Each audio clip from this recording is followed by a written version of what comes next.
इस सेगमेंट की सबसे ज़्यादा प्रीमियम बाइक है ये, चाहे कोई कुछ भी बोल ले, लेकिन प्रीमियमनेस के मामले में तो कोई नहीं हरा सकता इसे, होंडा हॉर्नेट 125 को। ऊपर से इतनी तगड़ी इसमें डिस्प्ले मिल जाती है। और एक्सट्रीम में एक और दिक्कत है, जैसे एक्सट्रीम को थोड़ा सा भी चलाते हैं ना तो टक टक टक टक आवाज़ करने लग जाती है, जैसे स्प्लेंडर नहीं करती। एक्सट्रीम इतनी ज़्यादा स्टेबल नहीं है जितनी ये है। एक्सट्रीम के टायर चौड़े हैं लेकिन फिर भी वो स्टेबल नहीं है उसके सस्पेंशन की वजह से। तो स्वागत है यार आप सभी का एक और नए दिन में। अभी टाइम सुबह के 5:30 हो रहे हैं और इस वीडियो में यार मैं आपको बताने वाला हूँ कि क्या आपको हॉर्नेट 125 खरीदनी चाहिए या फिर नहीं खरीदनी चाहिए, क्योंकि बहुत सारे भाइयों के यार रोज़ क्वेश्चन आते हैं। मैं तो परेशान हो चुका हूँ क्वेश्चन पढ़ पढ़ के, वो भी सेम।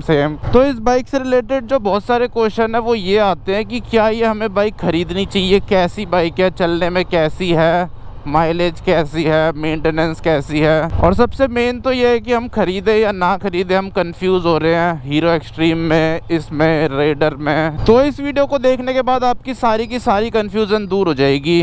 इस वीडियो को देखने के बाद आपको क्लियर हो जाएगा कि आपको कौन सी बाइक खरीदनी चाहिए।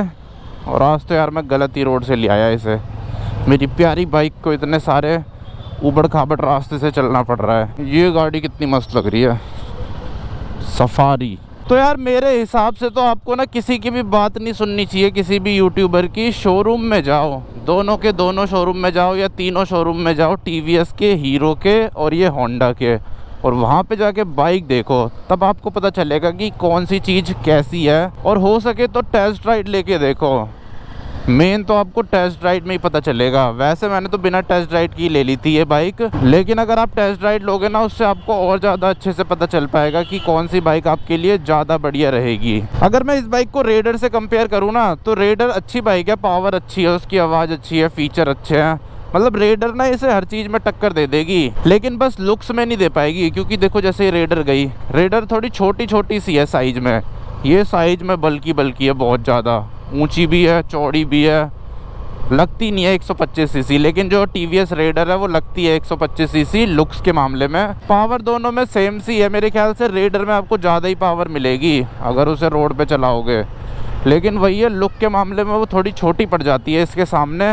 ये थोड़ी बड़ी बड़ी सी लगती है देखने में। लुक्स के अलावा तो इसे रेडर हर चीज़ में टक्कर दे देगी, क्योंकि रेडर में फीचर भी है, पावर भी है, हर चीज़ है, और बिल्ड क्वालिटी भी तगड़ी है रेडर की। तो हॉर्नेट 125 देखने में देख लो कुछ ऐसी लगती है। लुक्स के मामले में तो यार इसका कोई तोड़ नहीं है, मेरे को तो बहुत ज़्यादा मस्त लगती है ये। मतलब 125 सीसी की सबसे जो सुंदर बाइक है वो मेरे को यही लगती है, हॉर्नेट 125। और सारे कलर में ही लगती है, चाहे इसका ब्लू ले लो, नियॉन ले लो, या फिर ये रेड ले लो, या फिर ब्लैक ले लो, हर कलर में ये बाइक ना बहुत ज़्यादा सुंदर लगती है। इसके अलॉय व्हील का डिज़ाइन भी देखो कितना ज़्यादा सुंदर बना रखा है। ये गोल्डन कलर के यूएसडी फॉक्स, आगे की लाइट यहाँ से देखो कितनी ज़्यादा तगड़ी लगती है। ऊपर से इसका टैंक, पेंट क्वालिटी, यहाँ पे देखो इसमें आपको स्पोर्टी रेड कलर मिलता है जो कि किसी भी बाइक में जल्दी से आपको देखने को नहीं मिलता। उसके अलावा ये ना ब्लू कलर है जो कि स्पार्कल वाला है, ऐसे पता नहीं कैमरे में दिख रहा होगा या नहीं दिख रहा होगा, ये ना स्पार्कल वाला ब्लू है, लेकिन दूर से देखने में ब्लैक लगता है, पास से देखोगे तो ब्लू ब्लू सा है, बहुत ही तगड़ा है। यहाँ पे आपको ग्रे कलर मिल जाता है, उसके ऊपर ये रेड का स्टिकर है, देखो इस साइड दिखाता हूँ, और ये सारे मैट ब्लैक में मिल जाते हैं। तो बहुत सारे कलर कॉम्बिनेशन यूज़ कर रखे हैं इस बाइक में, जिसकी वजह से बाइक बहुत ज़्यादा प्रीमियम लगती है। मतलब प्रीमियमनेस की बात करो ना तो लगती है बाइक प्रीमियम सी। इस सेगमेंट की सबसे ज़्यादा प्रीमियम बाइक है ये, चाहे कोई कुछ भी बोल ले, लेकिन प्रीमियमनेस के मामले में तो कोई नहीं हरा सकता इसे, होंडा हॉर्नेट 125 को। ऊपर से इतनी तगड़ी इसमें डिस्प्ले मिल जाती है, ये भी आपको सेगमेंट में सबसे तगड़ी डिस्प्ले मिलती है। और इस डिस्प्ले की वजह से भी ना ये थोड़ी बड़ी बड़ी सी बाइक लगती है, देखने में लगती नहीं है 125 सीसी। वैसे तो यार ये सारी चीज़ें मैंने बहुत सारी वीडियो में बता रखी है, पर वही है बार बार सेम ही क्वेश्चन आता है तो मैं भी क्या करूं। क्वेश्चन सेम आएगा तो मैं भी सेम ही वीडियो बनाता रहूँगा बार बार, क्योंकि मेरा काम ही यही है लोगों को जवाब देना, जो जो लोगों के क्वेश्चन आएंगे, क्वेरीज आएगी, इसीलिए तो खरीदी है ये बाइक। बस एक कमी जो इस बाइक में है वो टायर से रिलेटेड है, इसमें थोड़ा सा छोटा टायर मिलता है अगर आप एक्सट्रीम से कंपेयर करो। और कुछ इस तरह का मैंने इसमें लेग गार्ड लगा रखा है। इसमें दो ऑप्शन होते हैं आपके पास, या तो बड़ा वाला क्रैश गार्ड लगा लो या तो ये छोटा सा लेग गार्ड लगा लो।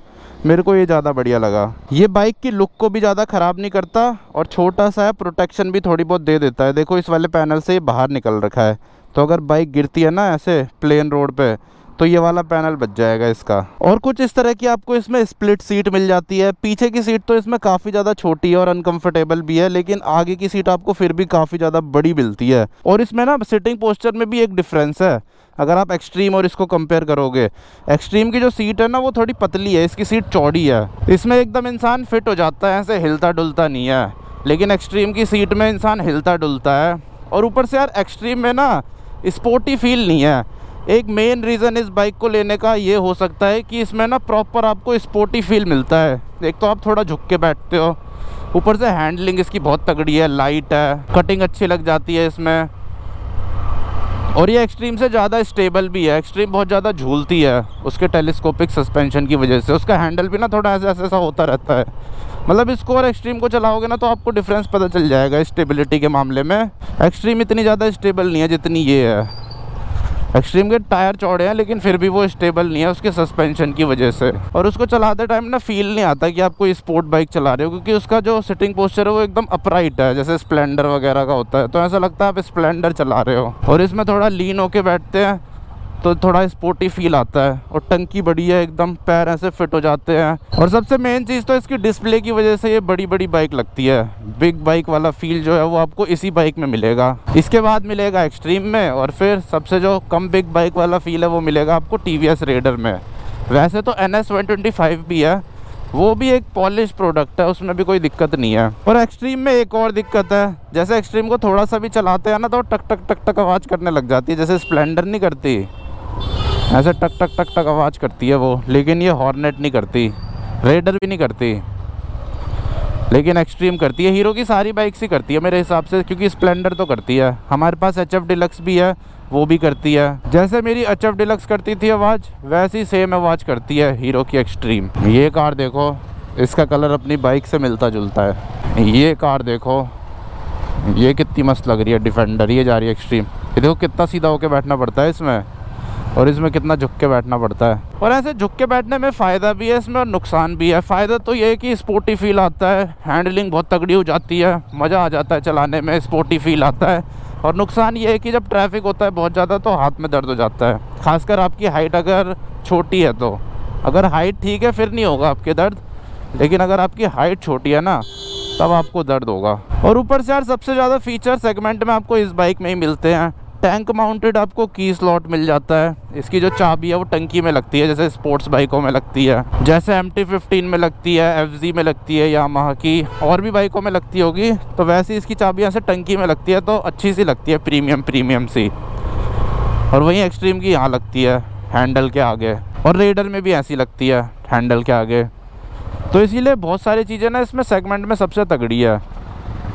एक तो USD फोक्स हो गए, ये चाबी लगने वाला सिस्टम हो गया, कलर हो गए, डिस्प्ले हो गई, और ऊपर से गाड़ी स्मूथ भी काफ़ी ज़्यादा है अगर आप एक्सट्रीम से कंपेयर करो। मतलब वही लगा लो, होंडा के इंजन में और हीरो के इंजन में तो फ़र्क होता ही है। और ऊपर से जो हीरो के इंजन है वो रिलायबल भी नहीं होते। बस हीरो की ना स्प्लेंडर, HF डिलक्स, इनके इंजन रिलायबल है, क्योंकि जो इनके इंजन है वो होंडा ने ही बना रखे हैं। पहले ये कंपनी एक ही थी ना, दोनों, हीरो और होंडा। तो सारे राइड्स जो है वो हीरो के पास ही थे, तो इसीलिए आज तक भी वो वही सेम इंजन यूज़ करते हैं इन बाइक्स में, स्प्लेंडर में और HF डिलक्स में। लेकिन जो एक्सट्रीम है उसका इंजन उन्होंने खुद बनाया है। और यार होंडा तो पूरी दुनिया में फेमस है अपनी रिलायबिलिटी के मामले में, इंडिया छोड़ो पूरी दुनिया में फेमस है। और हीरो पूरे इंडिया में फेमस है अपनी अनरिलायबिलिटी की वजह से। पूरी दुनिया में तो है नहीं हीरो, सिर्फ इंडिया में है। और कई लोग तो यार ये भी बोल रहे थे कि इंडियन प्रोडक्ट है, कैसा भी हो हम वही खरीदेंगे। तो ये सब ना वही लोग हैं जो MI के फ़ोन से कमेंट कर रहे होंगे, या Realme के फ़ोन से, या Oppo Vivo के फ़ोन से। इंडियन प्रोडक्ट भी अच्छे होते हैं, जैसे रेडर अच्छी है। एक्सट्रीम तो यार मेरे को एक पैसे की बाइक नहीं लगती, अगर सच बताऊं तो। मैं तो कभी ना खरीदूँ एक्सट्रीम, इससे बढ़िया मैं रेडर खरीद लूँ। एक्सट्रीम बस जब सही थी कि जब ये ABS का ऑप्शन नहीं था लोगों के पास, सिर्फ एक्सट्रीम में ही ABS आता था, तब तक के लिए ठीक थी एक्सट्रीम, कि चलो ABS मिल रहा है। पर अब तो ठीक नहीं है, अब तो रेडर में भी ABS है, इसमें भी ABS है। अब कोई मतलब नहीं बनता एक्सट्रीम लेने का। प्रीमियम क्वालिटी चलाओ, ऐसा लगता है कुछ तगड़ी सी चीज़ चला रहे हैं, कुछ अच्छी बाइक चला रहे हैं। एक्सट्रीम में ऐसा लगता है सरकारी बाइक चला रहे हैं। यकीन ना हो तो चला के देख लेना। और उनके शोरूम भी सरकारी ऑफिस जैसे ही होते हैं। देखो यहाँ से अंकल खड़े रहते हैं डंडा लेके, कोई भी रूल तोड़ता है तो उसे डंडा पड़ता है कि जाके, तभी देखो सब लाइन से चल रहे हैं यहाँ पे। और ऊपर से इस बाइक का यार एग्जॉस्ट नोट भी अच्छा है। एक्सट्रीम का एग्जॉस्ट नोट तो बहुत बेकार है, कुछ है ही नहीं उसका एग्जॉस्ट नोट, ऐसी है बस टाइम पास। रेडर का अच्छा है, रेडर का तो इससे भी अच्छा है, और इसका भी अच्छा है, बेसी सा है। और यार ये बाइक मेरे को माइलेज भी काफ़ी ज़्यादा अच्छी देती है, 60 की माइलेज देती है सिटी के अंदर। हाईवे पे मैंने अभी टेस्ट नहीं किया, पहली सर्विस से पहले टेस्ट किया था, उस टाइम तो इसने मेरे को कम दी थी। जब इसकी पहली सर्विस नहीं हुई थी तब ये मेरे को कम माइलेज देती थी, लेकिन पहली सर्विस के बाद अब सिटी के अंदर 60 की माइलेज दे रही है। और स्टेबिलिटी के मामले में एक्सट्रीम से अच्छी है ये।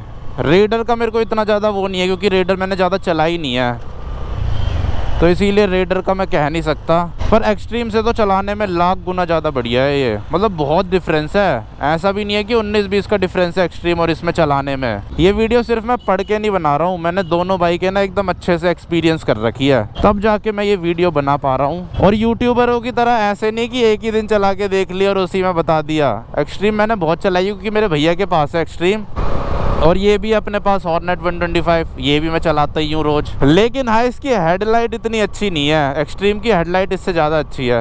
इसकी हेडलाइट में कुछ नहीं दिखता, ये देखो बस सामने बोर्ड चमक रहा होगा, ऊपर चली जाती है हाई बीम पे। आज इसकी डिस्प्ले ब्लैक नहीं हुई क्योंकि मैंने बंद कर दिया वाला सिस्टम, ऑटोमेटिक वाला।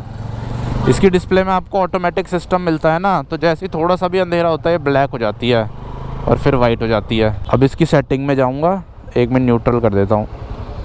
न्यूट्रल कर दी, सेटिंग में गया, ये रही सेटिंग, डिस्प्ले थीम लाइट पे हो रखा है ना, ऑटो पे कर देते हैं इसे। ये देखो अब ब्लैक हो गई। हैंडलिंग के मामले में तो यार ये बहुत तगड़ी है, बहुत ही ज़्यादा तगड़ी। और ऊपर से यार इसको पब्लिक रिएक्शन इतने तगड़े मिलते हैं, हर कोई मुड़ मुड़ के देखता है, इसीलिए मेरे हिसाब से अभी के टाइम पे तो ये बाइक लेना बिल्कुल ही वर्थ है। और ये बाइक ना यार स्टॉक में ही इतनी ज़्यादा सुंदर लगती है देखने में, जैसे एक्सट्रीम तो स्टॉक एक्सट्रीम बहुत ज़्यादा अजीब लगती है। मेरे भैया ने तो थोड़ी मॉडिफाई करा रखी है तो फिर भी वो देखने में सही लगती है, लेकिन स्टॉक वाली एक्सट्रीम तो बहुत अजीब लगती है, उसका मीटर भी बहुत अजीब लगता है। उसके और इसके मीटर में ज़मीन आसमान का फ़र्क है। ये बाइक ऐसी है, इसमें आपको कुछ भी मॉडिफिकेशन कराने की ज़रूरत नहीं है, ऐसी बहुत सुंदर लगती है। मॉडिफिकेशन करा दोगे फिर तो और ज़्यादा सुंदर लगेगी, पर एक्सट्रीम को तो लोग लेते ही मॉडिफाई करा देते हैं क्योंकि वो ऐसे अच्छी लगती ही नहीं है देखने में ज़्यादा।